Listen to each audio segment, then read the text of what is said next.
الفراق يا صاحبي مش لحظة. الفراق حكاية طويلة، تبدأ من أول يوم بتحس فيه إن اللي بينكم بقى محتاج مجهود علشان يعيش،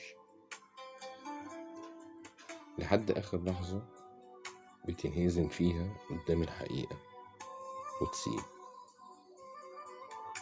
الفراق مش كلمة بتتقال، دي حالة بتسكنك، تعيش جواك حتى لو حاولت 1000 مرة تخرجها. ساعات الفراق بيجي من غير مقدمات، يوم تلاقي روحك بتفلت من حد كنت فاكره ثابت، حد كنت شايفه أمان وبقى فجأة غريب.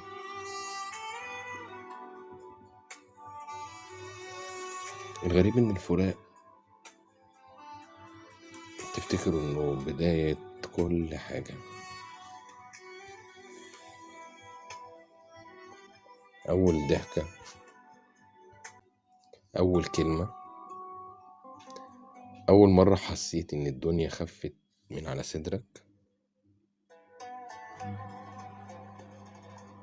وتلاقي نفسك تايه ما بين صورة البداية الحلوة وصورة النهاية اللي كسرتك.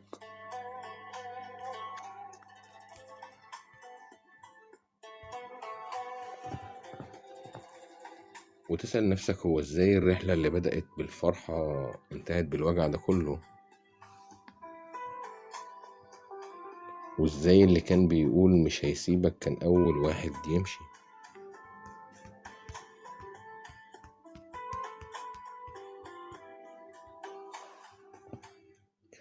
والأصعب من الفراق إنك تبقى عارف إنك مهما شرحت اللي جواك مش هيوصل بالكامل، وإن اللي راح راح، هو مشي فاهم حجم الخسارة اللي سابها وراه. في وجع في الفراق ما بيعلمش، وجع بيفضل مكانه ثابت، كأن الزمن بيهون كل حاجة إلا الحتة اللي توجعك منها، وتلاقي نفسك بتكابر وتقول للناس عدت، وانت جواك لسه واقف عند آخر كلمة اتقالت وآخر مرة مشيت فيها من غير ما تبص وراك.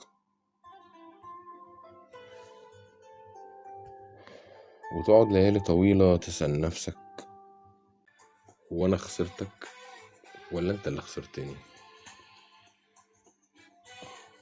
وتكتشف مع الوقت إن السؤال نفسه مش مهم، هو المهم إن حاجة اتكسرت جوانا ومش هترجع زي الأول. والأغرب إنك تلاقي في الفراق دروس تقيلة من النوع اللي ما يتعلمش ببساطة. تتعلم إن مش كل حد نقرب منه يستاهل مكانة، وإن اللي يسيبك بسهولة ما كانش يوم يستاهل تعبك ولا خوفك ولا حرصك عليه. تتعلم إنك لازم تبقى سند لنفسك قبل ما تبقى سند لحد،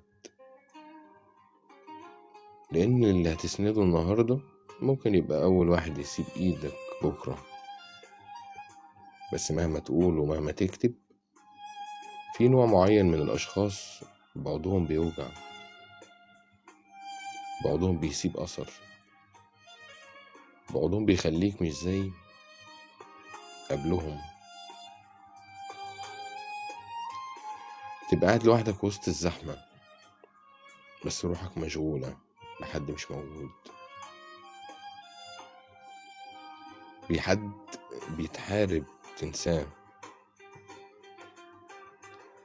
وهو بيعيش حياته عادي كأنك ما عبرتوش يوم. وتقعد تقول لنفسك يمكن ما يستاهلش الزعل، بس الحقيقة إن القلب ساعات بيمشي ورا اللي وجعه مش ورا اللي يستاهل. الفراق بيعلمك، بيعلمك بس بيعلمك بطريقة قاسية. يعلمك انك لما تلاقي حد بيحافظ عليك ما تفرطش فيه، ولما تلاقي حد بيمشي ما تجريش وراه. يعلمك ان اللي بيحبك بيختارك مش بيسيبك، وان اللي كان ليك كان هيفضل ليك مهما هزه الزمن، وان اللي ساب كان لازم يسيب. ويمكن الخير كله في انه يمشي،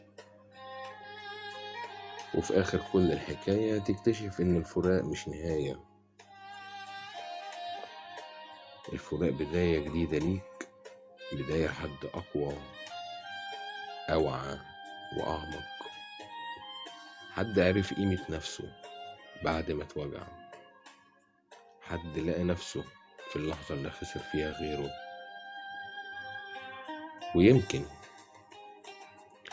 ويمكن بعد وقت طويل تبص ورا وتقول الحمد لله إن اللي مشي مشي.